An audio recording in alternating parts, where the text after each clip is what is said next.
Setting boundaries in relationships doesn't mean you're difficult. It just means that you're tired of acting like you're comfortable with things that you're never comfortable with.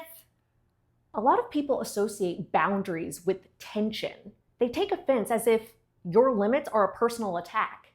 They don't understand why the boundary was set, and because they don't understand, they don't always respect it. So instead of accurately labeling what the boundary is, limits, people will mislabel you as difficult, demanding, challenging, which is frustrating because it shifts away from your actual standards and then becomes a false perception of who you are. There needs to be a clear distinction between you're difficult and declining to accommodate something or someone that makes you feel uneasy. For instance, not everything that's asked of you deserves a yes. If you experience something that you don't like and you're not going to tolerate anymore, you communicate that. You stop apologizing for things that you're not even at fault for just to keep the peace. That's not someone who's hard to deal with. But I do want to be clear, some of you are difficult. You're inflexible, you're unwilling to cooperate with anything you don't want to do, and you don't care whether or not it hurts other people. Out of respect for others, sometimes there are things we should do. Nothing that'll reignite trauma, but things that we don't really feel like doing, but would bring a smile to someone else's face. This is not about cutting people off or refusing to meet people halfway. This is about knowing the difference between compromise and neglecting your own needs. When you start standing up for your own needs, don't be surprised if you get some pushback.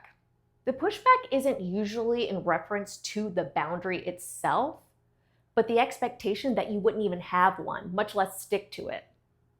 From the outside, it might seem as though this came out of nowhere, but boundaries expose what was already there. The relationship doesn't suddenly become tense. The tension was always there. It was just being taken on by you. When you go above and beyond to ensure things run smoothly, you're easing discomfort by tweaking and modifying things so that nothing escalates or gets out of hand. So yeah, of course things feel fine to everyone else. But when you stop shouldering everything, the weight of that responsibility has to go somewhere. And that's when people start to notice the discomfort. They then see you as challenging, not because you are, but because you stopped playing a role that only supports them. Which is tough because you realize, yeah, this person likes me, but what they really like is what I allowed. Something I don't hear people talk about enough is that standing firm in your boundaries can feel disappointing and lonely at times. Some of your relationships will change and won't feel the same because you've outgrown people that required you to overextend yourself. Deciding what you are and are not okay with doesn't have to be a serious sit-down conversation. It could look like not jumping to say yes to something that in the past you would have automatically said yes to. It's choosing to not perpetuate a disagreement with someone that you know isn't going to change or listen to your point of view, or not over-explaining your why regarding decisions that only affect you. So you start saying no through your actions. But because you didn't make an announcement saying, I'm not going to entertain this anymore, people are confused. They can feel a shift in your behavior, but they don't really know how to process it. So their response is like, she's been kind of difficult lately. When you start setting boundaries for yourself, you're not just changing how you respond to people in different situations. You're choosing who and what you allocate your time and energy to. So the automatic yes that people are accustomed to hearing from you has been replaced with a follow-up question. Or, I don't know, let me think about it. Or maybe just a, nah, no thank you. You're no longer going along to get along. And if someone is used to having priority when it comes to your time and attention, your new outlook will seem like a rejection of them, even if it's not. No one benefits more from you not having bounds than the people around you. It's easy to take advantage of your flexibility and willingness to say yes. So when you put your foot down, it feels unnatural to the other person. And that sense of control that's in the relationship is no longer in their favor. Most people don't come out of the womb with firm limitations in place. Family members, friends, society pressures us to be agreeable and not to ruffle feathers. So you make small adjustments and concessions along the way. But over time, these add up and they take a toll. Boundaries then become a learned behavior. They're rooted in hurt or that gross, icky feeling of consenting to something you should have said no to, but instead said yes. You become fed up with thoughts of, why did I say yes to that? I shouldn't have participated in that conversation, or I shouldn't have allowed that conversation to go as far as it did. Anytime I interact with this person, I'm never better off than I was before. Why do I keep them around? Drawing lines can be uncomfortable. They take courage and tenacity. But know that the discomfort doesn't come from you having done something wrong. It's just that you're used to things running smoothly, people being happy with you, no awkwardness. Friction in comparison signals that something's wrong. But that's not it. You're just not used to standing your ground yet. People are unfamiliar with the version of you that doesn't suppress their own feelings. It's an adjustment, and during that period, you'll probably be misunderstood, all because you've stopped prioritizing the desires of others at your own expense.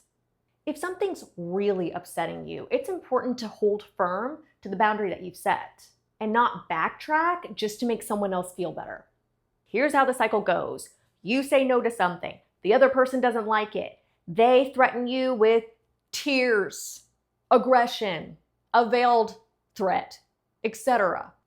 You then question and doubt your own needs and wonder if it's worth making the other person unhappy. So then you cave and you go back to saying yes. Unfortunately, you don't get a pat on the back for what you choose to tolerate. You can continue being understanding and adaptable and doing everything in your power to keep the peace, but that doesn't mean people will value it. If anything, they'll expect you to tolerate more from them, because if you're okay with this, why not that? Your tolerance becomes expected, not appreciated. So you can be known as, quote, difficult, or you can continue being consistently tense in favor of someone else's comfort who sees your limits as unreasonable and therefore refuses to respect them. People do not need to fully understand your why in order to respect your wishes. Someone can totally disagree with your boundaries and still choose to honor them. Consistency is what sets boundaries in stone. That means reinforcing them even when it's inconvenient. Because people will test your limits, sometimes intentionally, sometimes not. It's mostly out of habit because they're used to the old version of you. But every time you don't waver, you're not only strengthening the boundary, you're demonstrating the new standard for those around you. Eventually, people who value you will adjust accordingly. And if they don't, well then, you know where they stand. Keep in mind, your limits aren't about controlling other people's behavior, because we can't. You're taking charge of your involvement by saying, I'm not going to put up with that anymore. There's a difference. And people who are used to treating you how they want might try to frame it as controlling on your part, rather than accepting what you allow has now changed. So when someone says you're difficult simply because you drew a line, what they're really saying is you aren't as easy to walk over anymore. This isn't something that you're going to get right every time. And when you don't get it right, you're not failing. You're learning how to let go of old habits. Some people will get with the program, some won't. That's okay. You're revealing who truly wants to be in your life. And you are not difficult. You're intentional about how you spend your time and who you spend it with.